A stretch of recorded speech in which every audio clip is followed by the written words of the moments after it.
So good evening and welcome to Copperfield's Books virtual event with Jack Lowery in conversation with James J. Siegel. My name's Jamie and I'll be your host for the evening. And now I'd like to introduce tonight's authors. Jack Lowery is a writer and teacher whose writing has appeared in The Atlantic, The Times Literary Supplement, and The Owl. He completed his MFA in nonfiction writing at Columbia University and has taught in the undergraduate writing program at Columbia University. He currently lives in Brooklyn.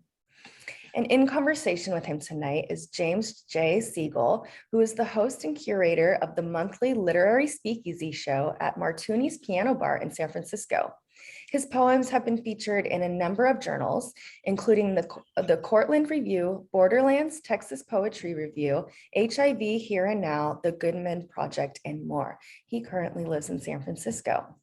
So they're with us tonight to celebrate Jack's new title, It Was Vulgar and It Was Beautiful, How AIDS Activists Used Art to Fight a Pandemic. Really excited to have you both with us tonight. I'm going to go ahead and hand it right over to you, James, for you to get us started. Thank you so much, Jamie. I am thrilled to be here talking to Jack. Thank you so much, Jack, for letting me take the time to talk to you, especially right now, this Pride Month, and it is Pride Weekend here in San Francisco. So I'm super. It is in New York as well. Oh, well, there you go. Oh, yeah, there it is. So, yeah, this is amazing then to be able to take the time to talk to you. Yes, so you were holding up the book right here. I've got my copy. So it's been absolutely fascinating to read this book. And I guess the thing that I wanted to start off with is, I'm a kid of the 80s, and I kind of grew up in the specter of what this whole book sort of talks about, but I didn't quite even then get it. I mean, even later in life and knowing what ACT UP was and all of that stuff. And so to read this book and then find out about the offshoots in ACT UP, which was Gran Fury, it really opened my eyes about all of this. So I guess my question for you is, what was your first introduction to ACT UP? And then when was it that you kind of your eyes were open? Like, what was this other art arm of ACT UP? How did you find out about this? Yeah, I mean, I remember really distinctly what happened was I was a junior in undergrad. So this was probably 2015. I was about 21 years old at the time. And I was trying to figure out what I was doing in college and what I was interested in, those sorts of things. And I was taking a class on curating, curating museum exhibits. And each week a different curator would come in and talk about a different exhibit or show that they were working on. And one week, we had David Breslin from the Whitney Museum come in, and he was working on the retrospective of David Wojnarowicz at the time. And that was my first exposure to David Wojnarowicz's work. It was very transformational and all the ways that his work often is for people who are in their early 20s and such. It was my first it was really my first kind of on-ramp into this world. I mean, it was also, I think what I was really struck by was that it was a very different depiction and representation of queer people than what I had grown up with. I mean, I was 21 years old at the time. I think the first kind of group of queer people or gay men really that I had ever seen was the original old non-woke Queer Eye for the Straight Guy. That's those are the kinds of depictions of queer people and gay men that I was sort of used to at that time. And this immediately felt like something that was very, very different, and that was very and it was very striking how different it was, the intensity of it. And so I continued to I became really invested in David Wojnarowicz's work. I read his books. I became very invested in his art. And specifically after the 2016 election, I started to get more interested in the facets of the more kind of activist facets of his life, particularly his involvement with ACT UP, just because it seemed like, I mean, at the time, everyone was very kind of blindsided by what had happened with the election, and everyone was kind of looking for, models, examples, et cetera, that could kind of lend examples to the moment in which we had found ourselves. And it seemed to me that ACT UP really could do some, it seemed that knowing more about ACT UP and that more people knowing about ACT UP could be really useful in this moment. And, you know, so we're talking now November 2016. So all throughout the rest of that year into the spring of the next year, I'm consuming a lot of media about ACT UP specifically. I'm becoming more and more interested in it.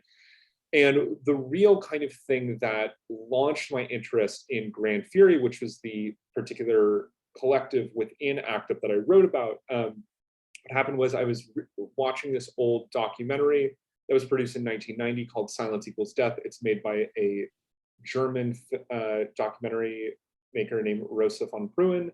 And it was and at some point in this documentary, Gran Fury was mentioned, and I had never heard of this group before. At the time, I was like, oh my God, I know so much about ACT UP. How have I never heard of these people before? Now I know in retrospect that I was really just kind of skimming the surface of like, of diving into ACT UP. But I started to look into Gran Fury, and there were a few things that I noticed about them that kind of really interested me and kind of compelled me to, kind of write the initial, or to write what became this book. And a couple of the things were, one was that there were 10 members of Gran Fury and 9 of them were still alive. And that seemed like a very, I was like, wow, like all these people are still here. They're like, I hadn't reached out to them yet, so I didn't know if they'd be willing to be interviewed, but I was like, wow, there are a lot, I could talk to these people. The other thing was that all but one of the living members was still living in New York City, where I was at the time. And so it was like, there's immediate access to these people. Gran Fury had an archive at the New York Public Library. So there was a lot of stuff that had been saved from this time period. And the other thing that I noticed was that not a lot had been written about this group. And I found that very striking, considering that all of the graphics that I was so familiar with from ACT UP demonstrations, before I found out about Gran Fury, I had sort of assumed that these were all made by different people. And it was interesting to sort of realize in one fell swoop, like, oh, this like one group of like 10 people made all of these images that have become so iconic, that were so important for the group at the time, and have become really lasting images as well. And what really kind of catalyzed the beginning of this book was I was at Columbia at the time. I had just started my MFA in nonfiction writing, and I was about to start teaching in the English department as well. And I found out that one of the members of Gran Fury, who's really, really core and is, very central to the story that I tell, Tom Kalin, it turned out that he was on the floor above me. And I had walked by his office probably 150 times because of the architecture of the building, there was not a men's room on the floor of the writing department. So I had to go up to, the film department. And so I inadvertently had walked by his office, dozens and dozens of times without realizing who this was. And so, being a millennial, I couldn't just go like knock on his door. I had to email him and ask, could we actually talk and that sort of thing.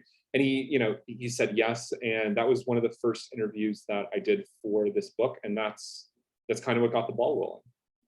That's really amazing. And that's actually one of the questions I was going to ask later, but I kind of want to just back it up a little bit, because for some of the people who are listening, who might not know what ACT UP is, especially not knowing what Gran Fury is. So could you give just a little bit of background about ACT UP and what Gran Fury is, and what, like you said, those really iconic pieces that they created? I mean, can you kind of give a little more insight into what those were? Yeah, absolutely. So ACT UP was a grassroots organization formed in March of 1987. It was formed with the charter of ending the AIDS crisis, which is a thing that has yet to be realized. But ACT UP was formed in this really, really dire moment. We're talking about March of 1987, so about 30,000 people have died of AIDS in America at this point. The president has said the word AIDS once or twice. I think Reagan had said the word AIDS once in 85, once in 86, and then once in 87. I mean, it was very sparse. There was nothing happening at the federal level in terms of,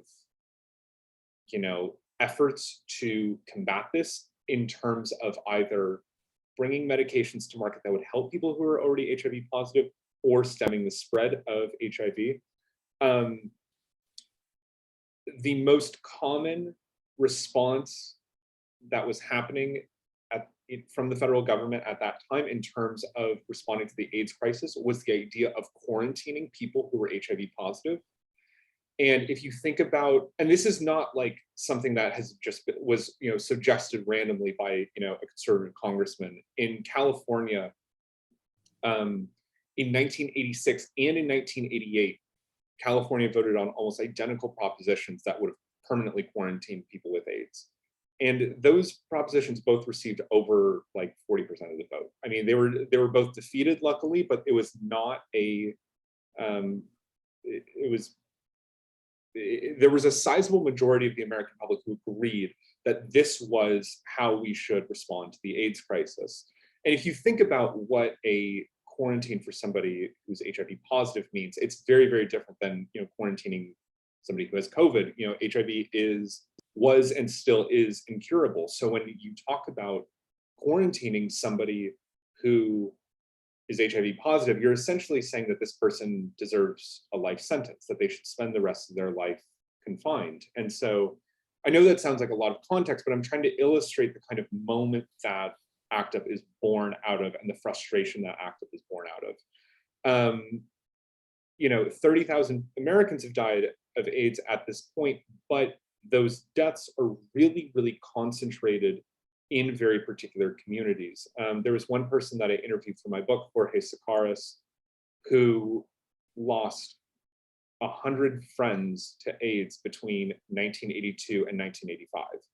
That's before Rock Hudson, that's years before Magic Johnson. Like, that is, I mean, if you have 200 friends on Facebook, imagine half of them dying in the next 3 years. And that's the kind of anger and frustration that was really percolating in this community in downtown New York. And there's this very famous kind of what's often referred to as this like fire and brimstone speech that Larry Kramer, the very famous playwright and activist, gave on March 10th. I wouldn't say it's the kind of founding of ACT UP, but it's the kind of thing that launches it. And from there, this group of people, and it's ACT UP from the very get-go, is a fairly small group of people. I think one of the facets that's really interesting about ACT UP is that their largest demonstration only had about 5,000 people, which is like, it's a lot, like to turn that many people out. But like if you think about like other major demonstrations in American history, it kind of like pales in comparison. And so ACT UP is formed in 1987, and there are a lot of ways of talking about or evaluating the efficacy of ACT UP. One of the most tangible ways, I think, though, is to look at the amount of AIDS funding that was going at the federal level that was going into research for AIDS drugs, and to look at what that funding looked like before ACT UP and what that funding looked like after ACT UP. Once ACT UP was on the same scene, I mean, it's like a direct correlation between ACT UP's rise and this increase in AIDS funding. And this is an increase in AIDS funding that did ultimately bring about the medications that we have today that make HIV a long-term manageable condition. Another way of evaluating ACT UP's efficacy is to look at what the dialogue is around how the government should respond to the AIDS crisis. When ACT UP first formed, as I said already, quarantine is the kind of main thing that people are talking about. ACT UP formed in 1987. By 1992, both Democratic candidates for president are going to ACT UP and asking ACT UP to help them craft AIDS policy. Jerry Brown more so than Bill Clinton, but both of them were taking meetings with ACT UP, and Jerry Brown did adopt a 25-point plan that had been written by ACT UP. And the things that are on that list are understandably very, very different than quarantining people with AIDS, et cetera. Another way of looking at ACT UP's efficacy is the kind of individual ways in which the individual fights or battles in which they won. One of ACT UP's greatest accomplishments, I think, was that they were able to lobby the CDC to include women in its definition of people who had AIDS. For many, many years, there were many women who were dying with an HIV positive diagnosis, but were not qualifying to receive the benefits in clinical drug trials that were available to their male counterparts who had AIDS. And this was a 4-year campaign that ACTIV launched to lobby for this. I mean, and there are numerous other such examples of what ACTIV was able to accomplish. But the group that I wrote about specifically in this book is a collective of artists and graphic designers called Gran Fury. Gran Fury was formed maybe about 9 months into ACTIV's founding, and what they did was they produced posters, graphics, billboards, all kinds of advertising and what they would call propaganda to push ACTIV's viewpoints out in the world. And one of the things that I found so striking about Gran Fury's work from the get-go was that their work, to me at least, looked very, very different and sounded very different from the kinds of political sloganeering that you often see from activist groups. Growing up, I'm from Los Angeles, so one of the, one of the hallmark political campaigns of my young life was the, No on Prop 8 campaign. And Gran Fury is very interesting because they didn't make work like that. Their work wasn't about getting you to vote thumbs up or thumbs down on a particular piece of legislation or a particular bill. Instead, what their work was often trying to get you to do was to adopt or dismantle a particular mindset about people with AIDS and the healthcare that they deserve. One of my favorite Gran Fury projects is a poster that says, "All people with AIDS are innocent." And it was a poster that was made in response to this thing that conservative politicians would often say about hemophiliacs and children with AIDS. Conservative politicians would often say that these groups of people were the quote unquote most innocent victims of AIDS, which, if you think about what that means, it implies that there's a certain hierarchy, that some people, presumably intravenous drug users, gay people, queer people, are more deserving of AIDS in their view. And so this slogan, "All people with AIDS are innocent," it's about it's not demanding that you do anything except that you dismantle this kind of hierarchy, that some people are more deserving of AIDS than others. And that may not seem like a really important thing, but think about the kinds of policy choices or the kinds of medical choices that get made when you come from the place of not seeing somebody as being guilty or deserving of their illness. It's really hard to want to quarantine somebody if you see them as being, not culpable. Whereas it is really easy to want to quarantine somebody if you do see them as culpable for their illness. And so that's oftentimes what Gran Fury's work would do. And, their work was oftentimes made in conjunction with campaigns that ACTIV was doing to either bolster a particular demand that ACTIV was making or to push forward a piece of logic that kind of that guided ACTIV's demands, or that was kind of the undercurrent of it. And Gran Fury began in 1980. Gran Fury formed in 1988. They made about 35 public arts projects, and for the first year, it was very much we pasted posters around Lower Manhattan in the neighborhoods that they were living in. And by the height of Gran Fury's efficacy, they had billboards in Manhattan's busiest intersections. They had a nationwide bus campaign to communicate the demands of ACTIV's campaign to lobby the CDC. They had a campaign that was on the sides of buses in Chicago, New York, San Francisco. They appeared, they showed work at the Venice Biennale. I mean, they really, really had a very sizable impact and a really wide reach that was both seen by the general public and that also filtered out through the media, which is a big part of what I talked about in my book. But I hope that answers your question of what ACT UP and Gran Fury is. Yeah, no, absolutely. Yeah, and you had mentioned like one of your favorite pieces that they did was the people with AIDS are innocent. I mean, the book is just full of different I don't call them art projects, but like they said lovingly, propaganda, trying to get people to change their minds, dismantling what you said, that there's so many different things that they did. From the whole New York Times thing, which I don't know if you want to get into that, which I found to be like the New York crimes.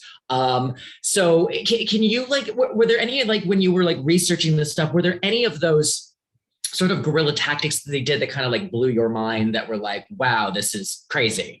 Yeah, no, totally. I mean, for context, I was born in 1993, so I'm much, much younger than, the people that I'm writing about. And one of the things that I found really, really fascinating about this time period and about ACT UP specifically was the difference in like security protocols for government buildings, what would be called, I don't know, high profile targets by the FBI or something like that. Like ACT UP really took advantage of the fact that there wasn't a lot of security around a lot of the, targets that they wanted to, or around a lot of the sites where they wanted to stage demonstrations. Like, the book opens with this scene of 6 ACT UP members sneaking into the New York Stock Exchange and disrupting the beginning of trading and dumping a bunch of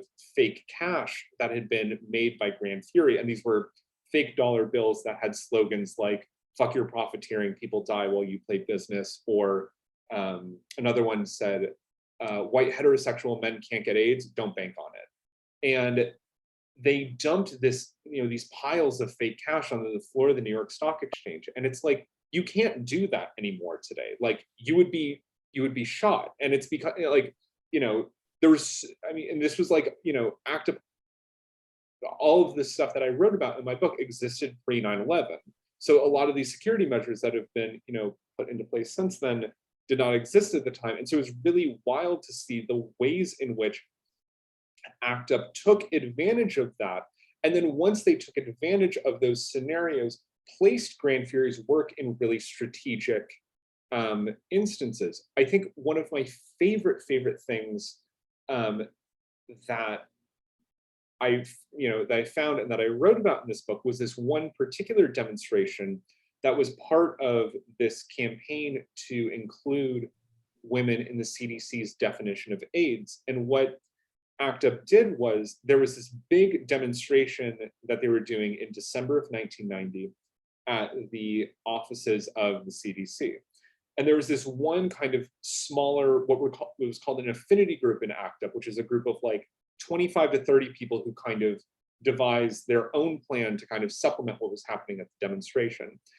And what this one affinity group did was they made all of these sashes, like the sashes that beauty queens would wear, and it had a Gran Fury slogan on it that was designed to support this campaign. And the slogan was, women don't get AIDS, they just die from it. It's probably one of the most succinct, that's, I think, probably Gran Fury's strongest slogan. It's so pithy. It's kind of confusing in a way that's like, wait, what? Like, what do you mean people are dying of this thing that they can't get? And it's really, really kind of drives the point home of this campaign. And so they designed these sashes, the way that, like the kinds that beauty queens would wear. And it was genius because it was pouring rain that day. And so they didn't need to it wasn't like they needed to hold like a poster above their head. They could have this slogan on them. And what they did was these 25 ACT UP members snuck away from the main demonstration and they broke into the offices of like one of the top, they broke into the CDC offices. They waited until a mailman came and then kept the door ajar and all ran in.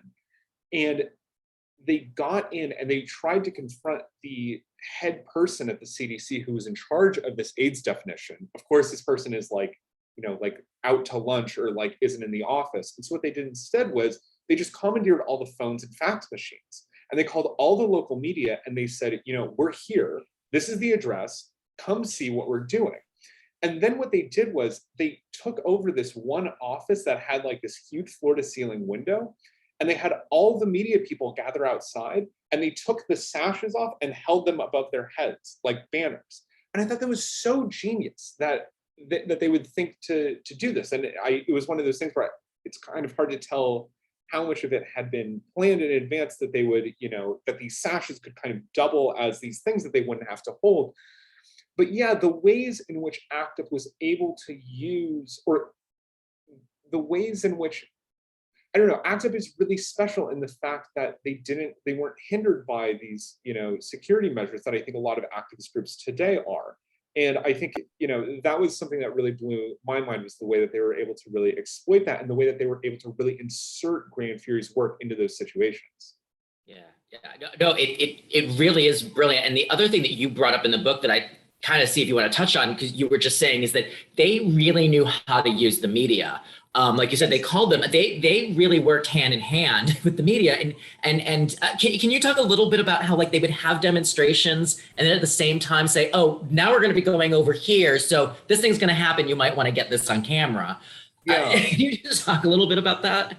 Yeah, definitely. I mean, I think one thing that's really, to kind of preface my answer to this, one thing that I think that's really important to understand about ACT UP is the way in which ACT UP really, I mean, most of the people who are going to ACT UP meetings were people who were, upper middle class, definitely had some sense of some privilege, and were able to use that for the benefit of this movement. And there was this ethos in ACT UP where you were really encouraged to do the thing that you were most adept at. So there were people who were coming to ACT UP who were either working in media, had worked in media, or were working in PR. So they, liaise with media people all the time. And those were the people who were really encouraged to publicize ACT UP's demonstrations, write press releases about ACT UP's demands, answer reporters' questions about, what ACT UP was demanding, or, because I mean, a lot of the issues that ACT UP was, dealing with were these really kind of complicated, thorny issues of like, drug approval processes and those sorts of things. They're things that don't lend themselves to kind of like snappy headlines. And so you have to, interface with the reporters, you have to answer their questions. And so ACT UP had a lot of people in this specific role liaising with the media.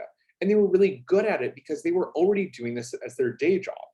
And there are countless examples of this happening throughout ACT UP. There was this team of lawyers that ACT UP had basically in-house. These were all people who worked for, organizations like, the ACLU or like, those kinds of places. Like they were really good lawyers who were able to, donate their services to ACT UP essentially. And so when you start from this place of, the media isn't talking about AIDS as much as we want it to, and the media isn't talking about AIDS in the way that we want it to, and we have all these really, really smart, savvy people who are trained with interfacing with the media, it becomes really easy to devise a media strategy to kind of fill that gap. And ACT UP was really conscious about the fact that if you got your demands into the media, if you got the media to pick up on your demonstration, you could reach a much wider audience.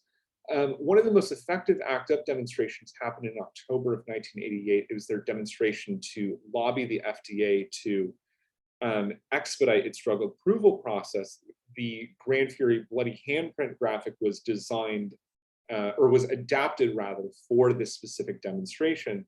And, this was a demonstration that happened in like suburban Maryland. I mean, this was not like a kind of like, this wasn't like the National Mall. It wasn't like some, iconic protest site, but they got so many media people there. They got so many people from the Associated Press. They got so many reporters there. They did such a good job of explaining this demonstration in advance and telling the media, like, hey, if you come, you're going to get a great news story. That was the other thing, was that ACT UP always delivered on this. They promised the media, you're going to get this really compelling story.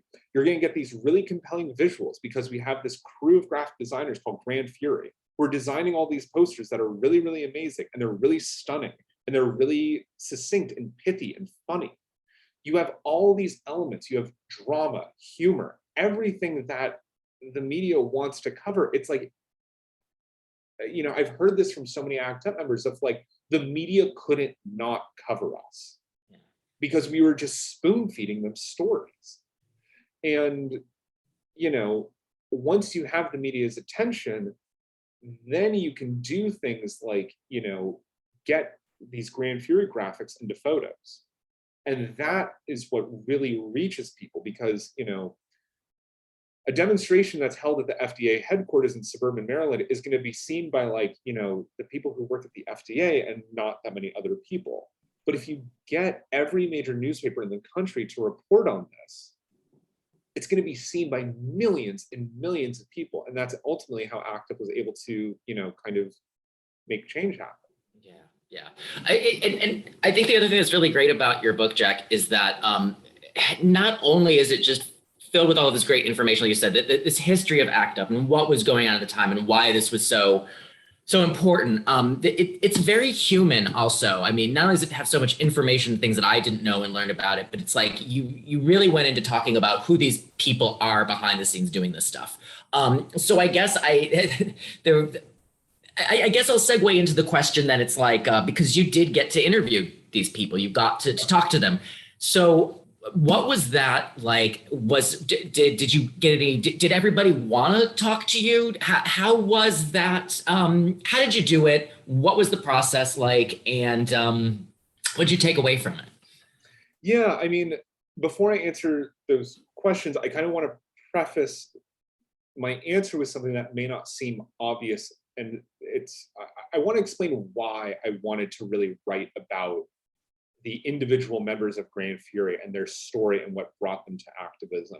Because it wasn't something that was originally part of the book. When I started writing this book, it was very much just going to be about the work that Gran Fury created, how ACT UP used it, and the change that ACT UP made. And the personal stories of Gran Fury's 10 members were something that kind of came along in time. And one of the things that I found really, really interesting in researching this book is the extent to which ACT UP was really, really despised.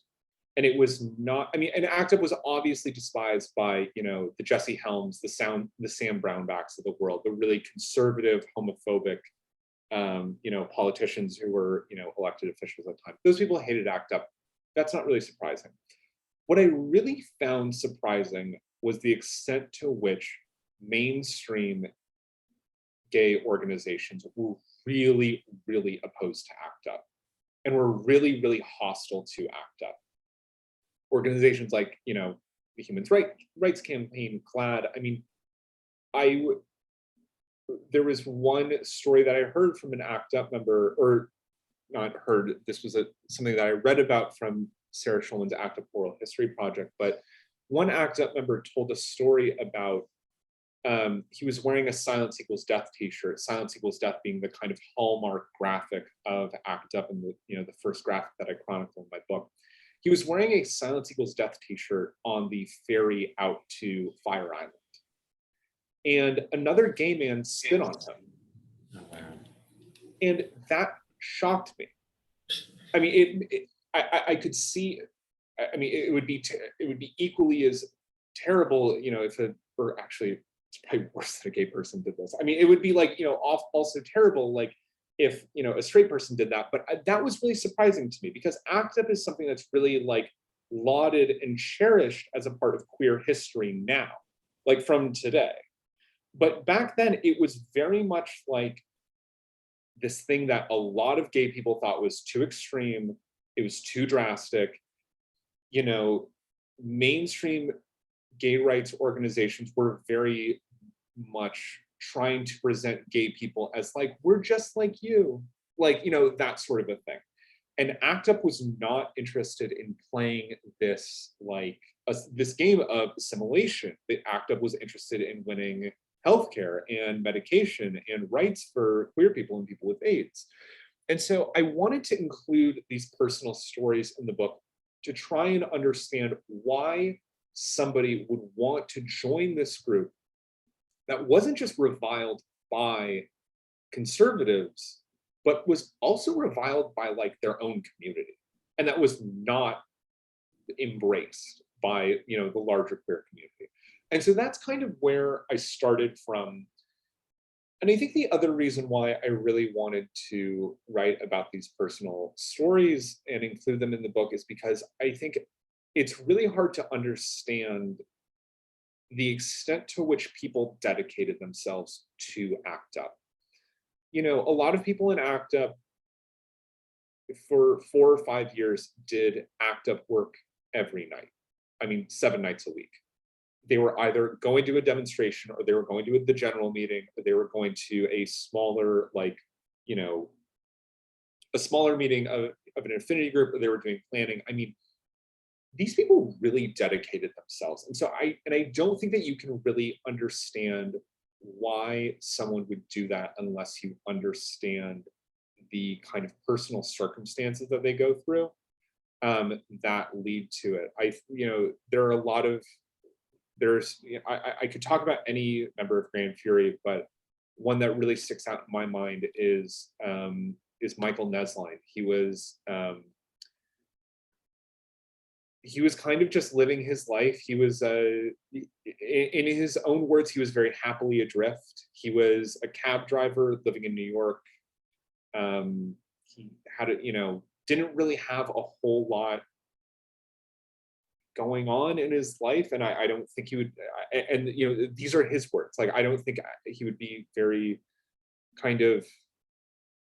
I don't know if he would really disagree with that, or he did have a lot going on in his life. It was just, you know, like going to the anvil, like that. Like that's what, like, you know, that's what it, you know, that's what his social life was, and you know, kind of, you know, going out and partying was kind of his entire life. And his long-term on-again, off-again boyfriend Joe Hollis started to develop, you know, symptoms of very advanced AIDS in 1985. And it was a very, very quick deterioration for Joe. I mean, it went from, I think in March of 1985, Joe got diagnosed. He called his family to tell them. They disowned him for being gay, for having AIDS. And, you know, that was the moment that Michael kind of stepped up, and their relationship kind of became more, you know, became something more than it hadn't been. And, you know, within 6 months, you know, Joe had died. And Michael took a couple of weeks to kind of evaluate what he wanted to do with his life, and he decided to enroll in nursing school, and he became a nurse who worked in an AIDS ward, and he worked in the AIDS ward at Bellevue Hospital for like 30 years.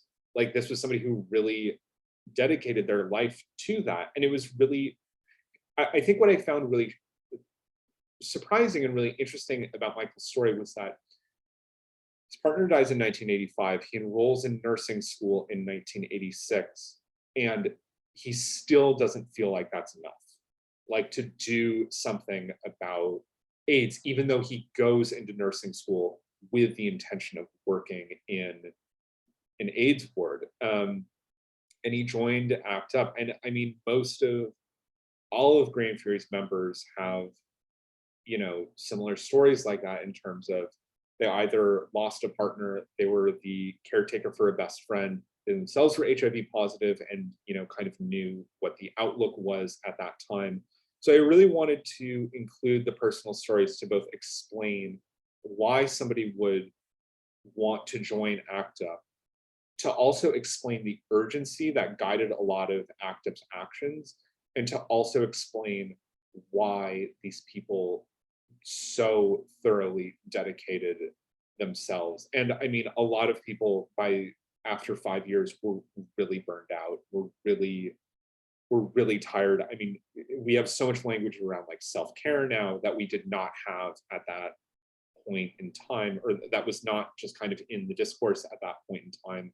I mean, a lot of these people really gave up, their careers, their young lives. I mean, and I don't think that you can understand why these people would make the sacrifices that they did unless you understand the years that are kind of preceding, what happens before they join ACT UP. Yeah, and you did an amazing job with that, because and reading this, because it really did shatter people. I mean, there were not just like people died from this, but people in relationships, families. That, I mean, it splintered. I mean, one of the things, I mean, people who were in relationships and their families knew and they were cool with it, but then as soon as the HIV/AIDS diagnosis happened, it just ripped people apart. They pretended like they didn't even know them anymore, and it's. And I'd heard all of these stories, especially with, the treating of people with AIDS before they even knew what it was. And it's all very heart-wrenching. So I'm also wondering, when you were writing this stuff, was there ever a moment where you sort of had to step away? And because reading it is just kind of like I was saying, I've heard these things before, but then rereading them again, it's like, okay, I got to take a break from the book for a moment.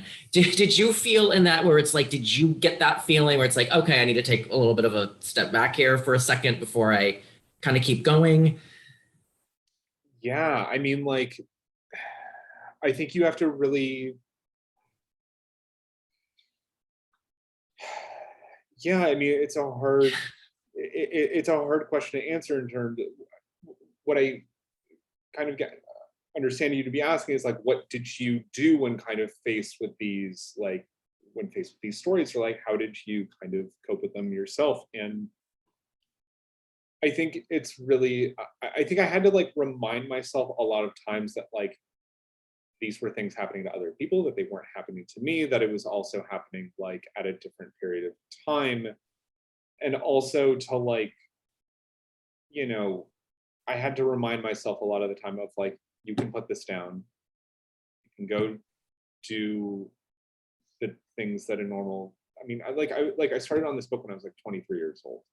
Like, I was like, you know what, like you can put this down for a night, you can go like be a normal 25-year-old for a little bit. Like that was something that I had to do.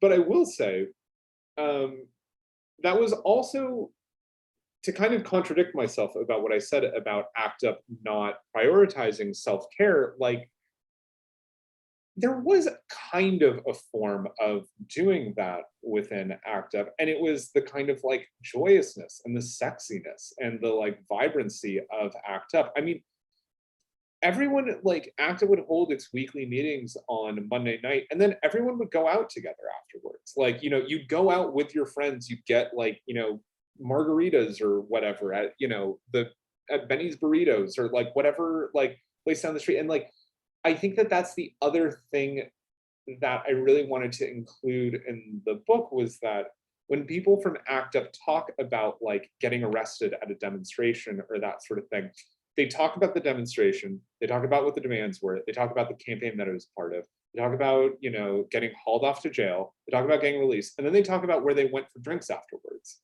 And, like what that was like.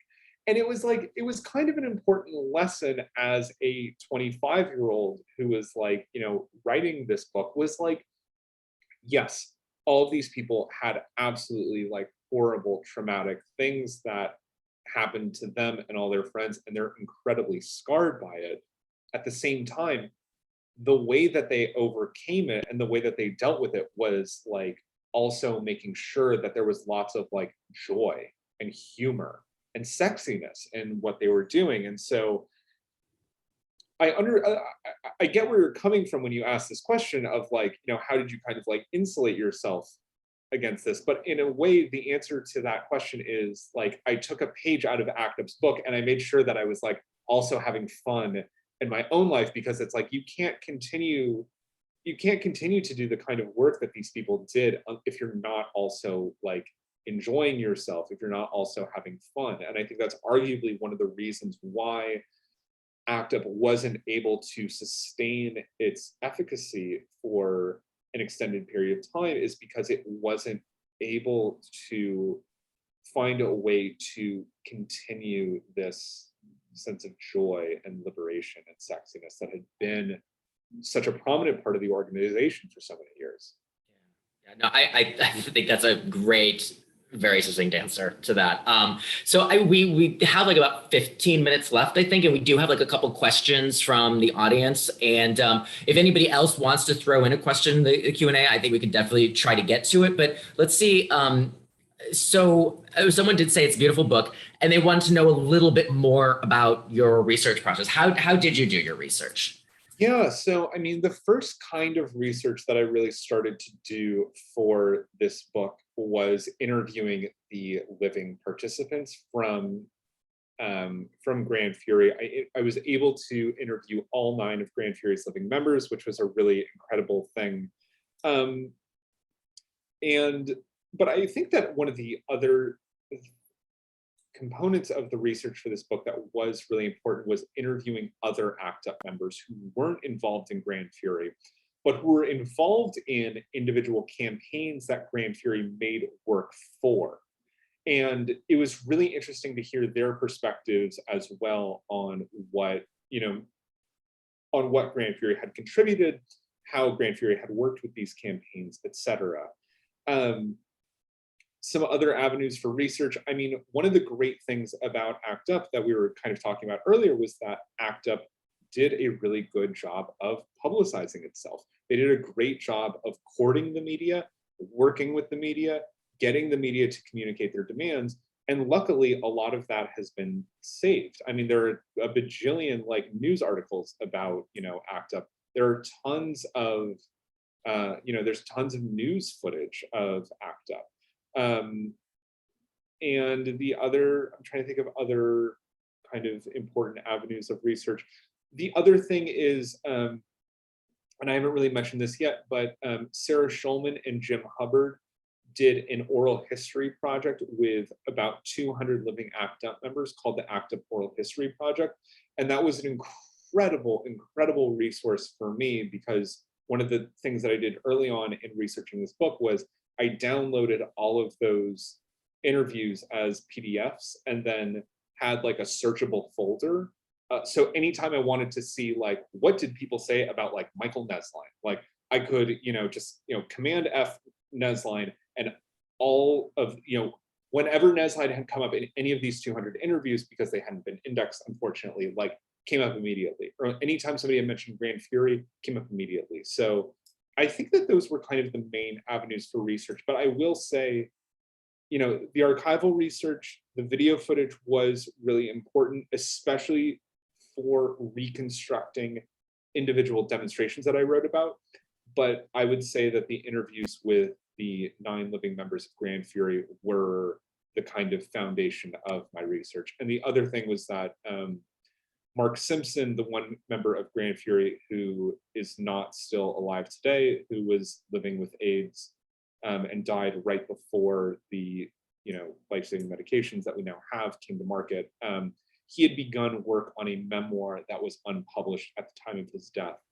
And his sister, who is the executor of his estate, allowed me to read his memoir and draw from it. So that was a really incredible resource as well. That's really fascinating. So the other question, somebody wanted to know what surprised you the most while writing this book? What surprised me the most while writing this book? I mean, I think I sort of already talked about this a little bit, but the thing that was most surprising to me was what pre-9/11 security measures looked like, that you could just, break into the CDC headquarters and that you'd be released that day with a $25 ticket or something like that. That was the thing that surprised me the most, because I get asked so many questions. I'm 28 years old now. I get asked so many questions about oh, can you even imagine a time without social media? And it's yes, I can. I'm not so young that I can't remember those things. But the security measures, that was genuinely shocking. Yeah. Creating badges to get onto the floor of the stock exchange. Falsifying ID, Bear Stearns ID badges, that would get you so many years in prison now. They did like, they spent the Absolutely. afternoon in jail and then went to like El Sombrero for margaritas on the Lower East Side, or like, you know, some like, you know, place for like fajitas or something like that. It was just like, you know, it's like another day in the life. Yeah, I'm gonna take these out of order. We're gonna get to the one next, but I kind of want to go to this one that just came in, because how long did this book take you to write, and can you talk a little bit more about the writing process? Yeah, I mean, the book, I started the book in May or April or May of 2017, and it was published in April of 2020. So it took about 5 years. But give it, well, okay. It took 5 years, but what working on the book looked like, you know, looked like very different things. You know, I submitted the final draft of the manuscript in October of 2021, so the kind of 6 months before it was released. It was, you know, all about like, you know, promoting the book and, you know, those sorts of things. But what the writing process was like, I mean, it took a long, I think one way of answering this question is, I think it was really hard to find a place to start the book. It was really hard to figure out like, where was this going to start?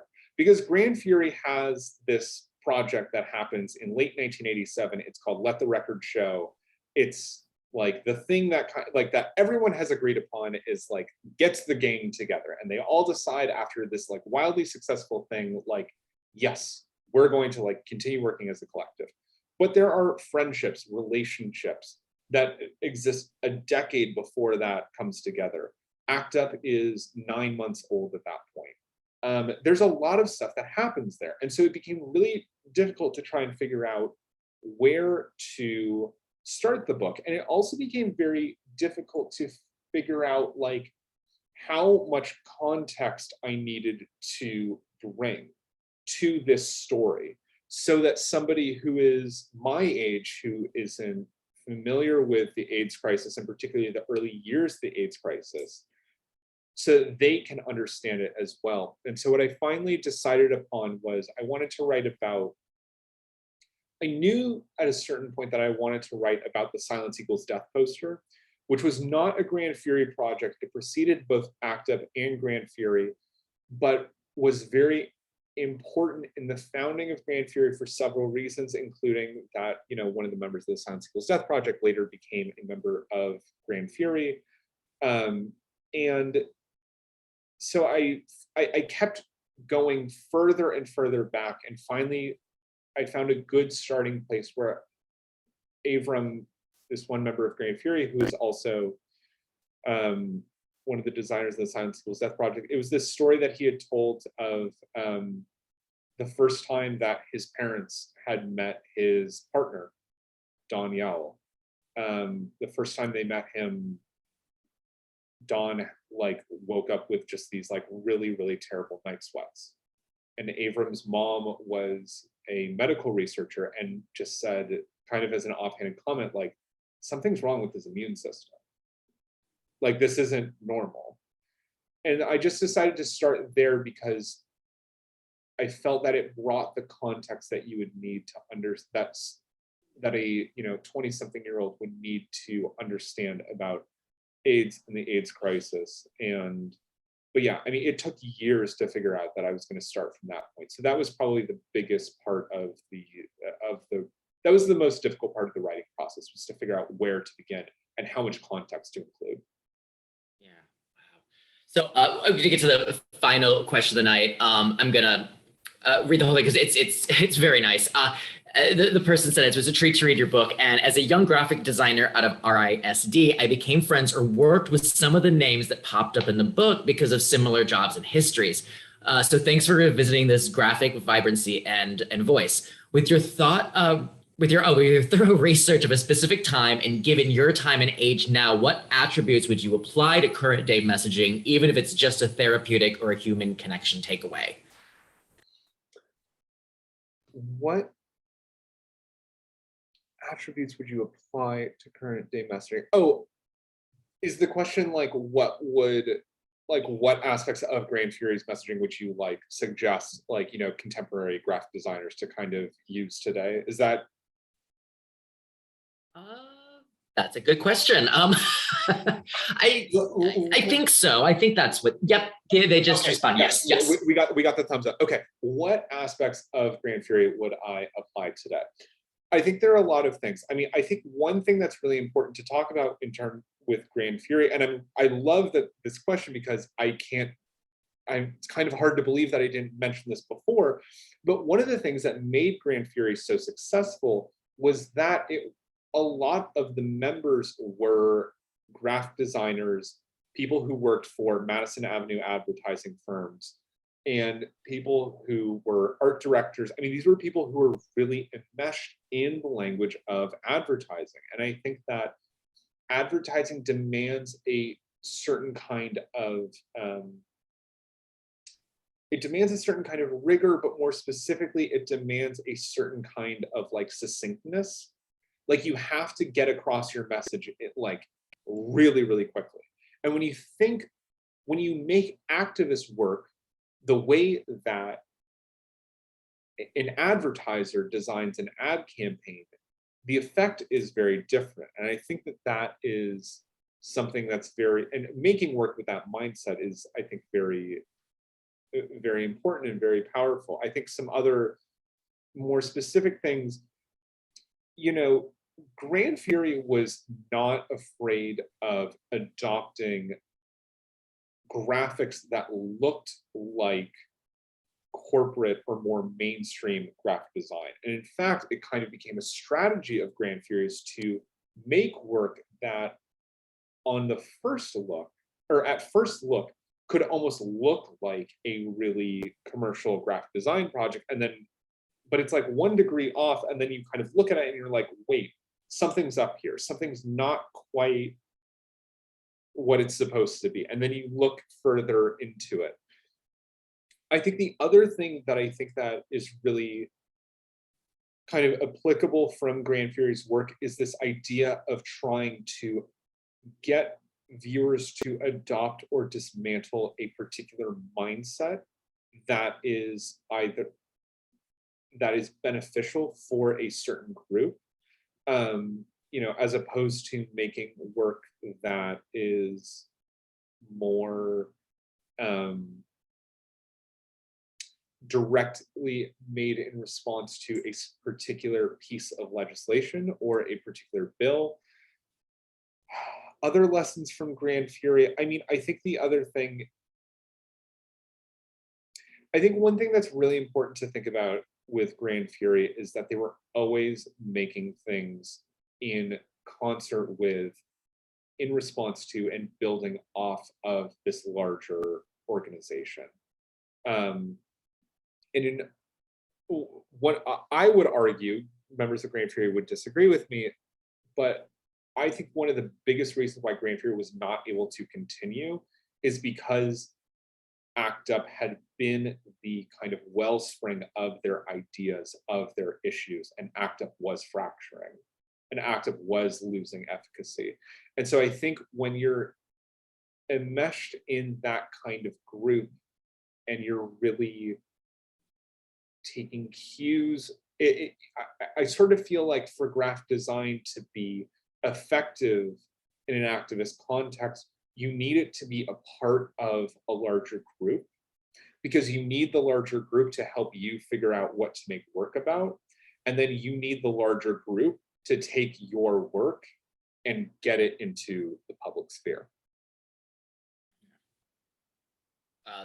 That sounds like a great answer. Yeah, I think that's all the time that we have. I think that we were done at an hour, but thank you so much, Jack, for taking the time and talking about this. It is really a great book right here, so get a copy. I've enjoyed it so much. So, and yep, there you go. So, and thanks to our audience, and thanks to Copperfields for having us. And please support your independent bookstores. It's very important because we can't have chats like this. Yes, support independent bookstores. Amazon doesn't do shit like this. Like, please, do not buy this from a buy it from a small person. And we're giving you a discount tonight. Yes. I want to thank both of you so much. This has been such a compelling conversation. I honestly forgot that it was already 7 o'clock. So thank you for being with us tonight. And to everyone, yes, this is being recorded. Everyone will receive a link tomorrow with a link to the recording, an email tomorrow with a link to the recording. I'll include tonight's title. I'll include James's title. The discount applies to both, which is really cool. And basically everything you need, where to find more information, all of that will be in tomorrow's email. So if you just watched tonight, that's great. We've got you covered. Thank you guys so much. Thank you, Jack. I know it's late there, but this has been a great It's event. early. I'm going out after this. So. Awesome. Well, you guys have a really good evening, and hopefully we'll get you back in person in the next tour. That would be awesome. Thank you so much for having us. Yes. Thank you Good night. so much.